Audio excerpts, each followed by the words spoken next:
Hello guys, তো আজকে একটা অন্যরকম ভিডিও নিয়ে চলে এসেছি। তো আজকে সন্ধ্যাবেলায় আমার আর আমার বড়মশাই দুজনেরই ইচ্ছা করছিল একটু অন্যরকম কিছু খেতে। তো বাড়িতে ছিল বাঁধাকপি, তো ভাবলাম ফার্স্ট টাইম আমি আজকে বাঁধাকপির পকোড়াই বানিয়ে নিই।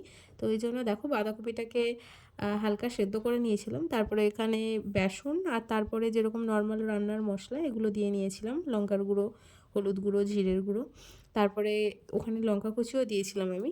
তো এই যে তারপরে গরম করে নিয়ে তেলটাকে তার মধ্যে দিয়ে আমি ভেজে নিলাম। তো পকোড়াগুলো রেডি। তারপরে এখানে আমি পকোড়ার সাথে চাও করেছিলাম।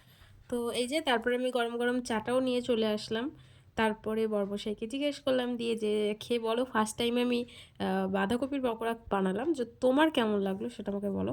তো এই যে রিয়াকশানটা তোমরা দেখলেই বুঝতে পারবে যে ভালোই লেগেছিল খেতে, আর আমিও খেয়ে দেখেছি। পকোড়াটা মোটামুটি ভালোই হয়েছে, ফার্স্ট টাইম যেহেতু করেছি। আজকের সন্ধ্যেটা তো আমরা এইভাবেই কাটালাম। আর তোমাদের কাছে আমার একটা প্রশ্ন, যে তোমরা আমাদের চ্যানেলে কী ধরনের ভিডিও দেখতে চাও মেইনলি? আমি তো সব রকমই ভিডিওই তোমাদেরকে দিই, কিন্তু তোমরা কী ধরনের ভিডিও দেখতে চাও আমাদেরকে কমেন্ট করতে পারো, আমরা সেরকম ভিডিও আনবো। তো আজকের মতো এতটুকুই, টাটা, বাই বাই।